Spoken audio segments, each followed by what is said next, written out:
Hello students, आज हम study कर रहे हैं chapter first of biology the living world.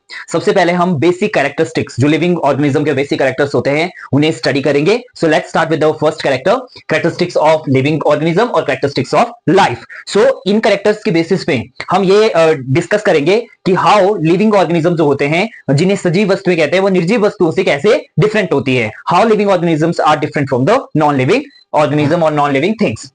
So first character is cells. जितने भी लिविंग ऑर्गेनिजम्स होते हैं वो क्या होते हैं? मेड अप ऑफ सेल से बने होते हैं। So cells are the basic unit of life, क्योंकि जितने भी लिविंग ऑर्गेनिज्म होते हैं वो क्या किससे बने होते हैं? सेल से बने होते हैं। और ये जो लिविंग सेल्स हैं, ये क्या है? ये जो कैरेक्टर है लिविंग ऑर्गेनिज्म का, ये क्या है? डिफाइनिंग कैरेक्टर है। डिफाइनिंग मतलब ये सिर्फ किसी में होता है? ओनली लिविंग ऑर्गेनिज्म में होता है। तो ये क्या है? डिफाइनिंग कैरेक्टर है। हम यहाँ पे ऐसे भी कैरेक्टरिस्टिक्स की बात करेंगे जो नॉन लिविंग थिंग्स में भी होते हैं। सो वो क्या है? एक्सेप्शनल केसेस हैं यहाँ पे। नेक्स्ट है न्यूट्रिशन। सो फर्स्ट क्या था? सेल्स की लिविंग ऑर्गेनिज्म किससे बने होते हैं? सेल से बने होते हैं। Second is nutrition. अब क्या है? जो लिविंग ऑर्गेनिज्म है वो क्या करते हैं? इनटेक ऑफ फूड करते हैं और उसको कन्वर्ट करते हैं किसमें? प्रोटोप्लाज्म में। सो इनटेक ऑफ फूड क्या नॉन लिविंग थिंग्स भी करते हैं? नहीं, non living things intake of food नहीं करते, वो किसी भी तरह का खाना नहीं खाते। ये भी क्या है? एक डिफाइनिंग कैरेक्टर है किसका? लिविंग थिंग का।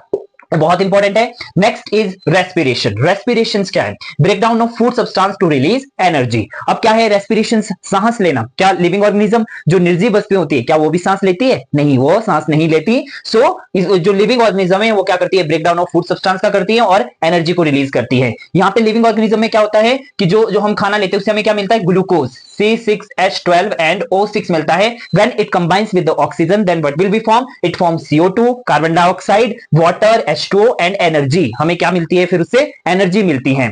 और क्या ये जो पूरा रिएक्शन है वो कहां पे होता है? मैंने एज ए करेक्टर नहीं लिया है मेटाबॉलिज्म को। सो इसके बाद क्या होता है? ये सब जो प्रोसेस है ये कहां होती है? मेटाबॉलिज्म। मेटाबॉलिज्म मेटाबॉलिज्म मतलब जो लिविंग ऑर्गेनिजम्स होते हैं उनके अंदर ये प्रोसेस होता है metabolism. All the chemical reaction taking place within the body are called metabolism. और मेटाबॉलिज्म भी दो तरह का होता है, एक होता है एनाबॉलिज्म, एक होता है केटाबॉलिज्म। ऑल द कंस्ट्रक्टिव प्रोसेस उन्हें क्या बोलेंगे? एनाबॉलिज्म।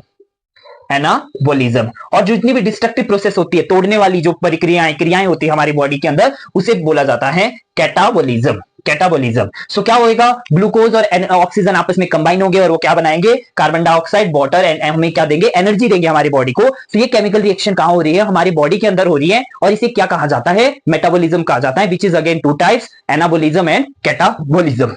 नाउ ये भी क्या है? एक रेस्पिरेशन डिफाइनिंग फीचर है किसका? लिविंग ऑर्गेनिज्म का। ये सिर्फ लिविंग ऑर्गेनिज्म में होता है, नॉन लिविंग में नहीं होता है। Next is excretions. अब क्या हुआ? सेल से ने जो है वो बॉडी बनाई, फिर हमने न्यूट्रिशन लिया, हमारे बॉडी ने, हम खाना खाते हैं, रेस्पिरेशन हमारे बॉडी के अंदर हो रहा है, मेटाबॉलिज्म हो रहा है हमारे अंदर, right. All the chemical reactions हो रही है हमारी बॉडी के अंदर। अब क्या है कि ये सब चीजें तो हो गई, जो मटेरियल था वो हमारी बॉडी ने यूज भी कर लिया, फूड है उसमें से एनर्जी भी ले ली। अब कुछ बेस्ड मटेरियल भी हमारे बॉडी के अंदर बनेगा। सो उसके लिए क्या है? लिविंग ऑर्गेनिज्म में एक सिस्टम है which is known as excretory system. तो लिविंग ऑर्गेनिज्म में क्या होगा? एक्सक्रीशन। तो ये फोर्थ कैरेक्टरिस्टिक्स है लिविंग ऑर्गेनिज्म का, एक्सक्रीशन। इसमें क्या होता है? Removal of metabolic waste. जो मेटाबॉलिक वेस्ट बनता है हमारे अंदर वो क्या है? उसको रिमूव होगा किसके प्रोसेस के थ्रू? एक्सक्रीशंस के थ्रू, राइट। सो ये भी डिफाइनिंग कैरेक्टर है किसका? लिविंग ऑर्गेनिज्म का। अब है नेक्स्ट फिफ्थ जो कैरेक्टरिस्टिक है, that is growth and development. अब क्या है? जो ग्रोथ है,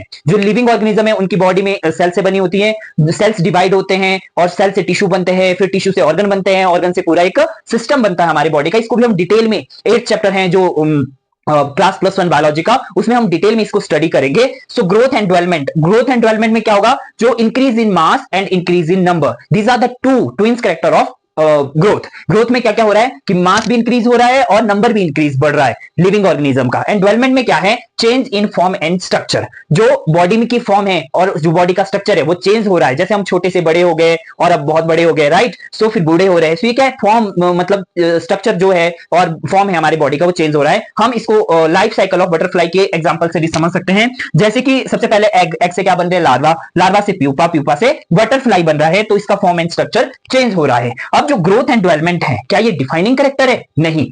क्यों नहीं है डिफाइनिंग कैरेक्टर? जैसे फॉर एग्जांपल अगर गार्बेज हैं, रेत के टीले हैं, यहाँ पे सो क्या होता है, दूसरे दिन आप देखोगे कि रेत के टीला है जो पहले तो छोटा सा था, दूसरे दिन ये बड़ा हो गया, तो मतलब आप सोचोगे कि ये नॉन लिविंग थिंग है रेत, सो उसमें क्या है, रेत के टीले बढ़ गया, सो ग्रोथ उनकी भी हुई। वहां पे कूड़े का ढेर था, दूसरे दिन उसके ऊपर और कूड़ा डाल दो तो वो भी बढ़ जाएगा। यहाँ पे एक्सेप्शनल केसेस आते हैं, सो जो ग्रोथ है उसको डिफाइनिंग फीचर नहीं कहा जा सकता लिविंग ऑर्गेनिज्म का, सो ये नॉन डिफाइनिंग कैरेक्टरिस्टिक्स है लिविंग ऑर्गेनिज्म का, which is very very important. Now next is movement. Movement जो लिविंग ऑर्गेनिज्म है वो उनमें क्या होता है, मूवमेंट भी होता है। मूवमेंट होता है, लिविंग ऑर्गेनिज्म मूव करते हैं, so living organism has ability to move body parts and exhibit locomotion. जैसे क्या होता है कि हम वन प्लेस से अनदर प्लेस जो है वो क्या करते हैं, मूवमेंट करते हैं लिविंग ऑर्गेनिज्म, सो हिलते ढुलते हैं, सो मूवमेंट। नेक्स्ट जो कैरेक्टरिस्टिक है that is reproduction. Reproduction ability to produce new offspring, so production of new individuals for survival of species. So reproduction क्यों करते हैं ऑर्गेनिज्म, अपनी स्पीशीज, अपना परिवार राइट आगे बढ़ाने के लिए, right. So reproduction which can produce fertile offspring. Fertile offspring का मतलब है कि वो आगे भी रिप्रोडक्शन करेंगे और फिर आगे से आगे उनकी जो जनसंख्या है वो बढ़ती जाएगी। सो ये भी क्या है, नॉन डिफाइनिंग कैरेक्टरिस्टिक्स है। नॉन डिफाइनिंग कैरेक्टर्स क्यों है, क्योंकि कुछ ह्यूमन बींग्स भी ऐसे होते हैं जो इनफर्टाइल ह्यूमन कपल्स होते हैं जो आगे बच्चे नहीं पैदा कर पाते। सो ऐसा नहीं हम कह सकते कि सभी जो है वो क्या करते हैं, रिप्रोड्यूस करते हैं। वर्कर बीज है और म्यूल्स है, म्यूल्स है जिसे खच्चर भी कहा जाता है, वो क्या है आगे रिप्रोडक्शन नहीं कर पाते हैं, तो वो भी लिविंग। तो ये क्या है, एक डिफाइनिंग कैरेक्टर नहीं है किसका, लिविंग ऑर्गेनिज्म का, रिप्रोडक्शन। ये बहुत ही इंपॉर्टेंट है और ये नीट के एग्जाम में भी यहां से क्वेश्चन पूछा जा सकता है कि ये डिफाइनिंग कैरेक्टर है या नॉन डिफाइनिंग कैरेक्टर है। नेक्स्ट है सेंसिटिविटी। सेंसिटिविटी भी एक बहुत इंपॉर्टेंट कैरेक्टर है लिविंग ऑर्गेनिज्म का। इसमें क्या है, ability to detect and response to changes. कोई भी स्टिमुलस हो रहा है उसके अगेंस्ट हम क्या देते हैं, रिस्पॉन्स देते हैं। फॉर एग्जांपल हम चल रहे हैं, हमारे पांव में कुछ चुभ गया है, तो हमने तुरंत हमारे नर्व से हमारे ब्रेन को सिग्नल देती है और हम अपना जो पांव है वहां से हटा देते हैं। सो और क्या होता है, कहीं से हमें स्मेल आ रही है तो हम उस जगह से दूर चले जाते हैं। सो क्या हुआ, कोई भी स्टिमुलस हुई फिर हमने उसका रिस्पॉन्स दिया। तो लिविंग ऑर्गेनिज्म क्या है, बहुत ही सेंसिटिव होते हैं, सेंसिटिव होते हैं। सो और उनमें क्या होता है, ability to detect and response to changes. Now एक एग्जांपल और ले सकते हैं हम, जैसे टच मी नॉट प्लांट है जिसे मिमोसा प्लांट भी कहा जाता है। वो क्या करता है, जैसे हम उसे टच करते हैं वो अपने आप को वापस सुकुड़ लेता है, अपनी पत्तियों को जो लीव्स होती हैं उनको वो बिल्कुल ऐसे वापस बिल्कुल वो सिकुड़ जाता है। सो इस तरह से उनमें भी क्या है, उससे पता चलता है कि उनमें भी सेंसिटिविटी है, राइट। नेक्स्ट जो कैरेक्टरिस्टिक्स है दैट इज एडेप्टेबिलिटी। अब जो लिविंग ऑर्गेनिजम्स होते हैं उनमें ability of organism to change so as to improve its chance of survival. उस सर्वाइवल के पर्पज से क्या है, जो लिविंग ऑर्गेनिज्म है वो एबिलिटी होती है उनमें कि वो नया जो इन्वायरमेंट है उसे अडॉप्ट कर लेते हैं। जैसे क्या है कि जो वर्ड्स होते हैं वो माइग्रेट कर देते हैं, नई जगह चले जाते हैं, कोल्ड रीजन से दूसरी जगह चले जाएंगे या फिर वहां का इन्वायरमेंटल अडॉप्ट कर लेंगे। बर्ड्स माइग्रेशन कोल्ड रीजन से हॉट रीजन की तरफ चले जाएंगे ताकि वो फूड के पर्पज से या फिर सर्वाइव करने के पर्पज से वो क्या कर देते हैं, मूव कर देते हैं। तो उनमें एडेप्टेशंस होती हैं, सर्वाइवल के पर्पज से क्या करते हैं, वो नए इन्वायरमेंट को अडॉप्ट करते हैं ताकि वो सर्वाइव कर सके। सो ये क्या है, फ्यू इंपॉर्टेंट कैरेक्टरिस्टिक्स हैं लिविंग ऑर्गेनिज्म के। सो ये था part 1। We will be meet in the next video with part number 2।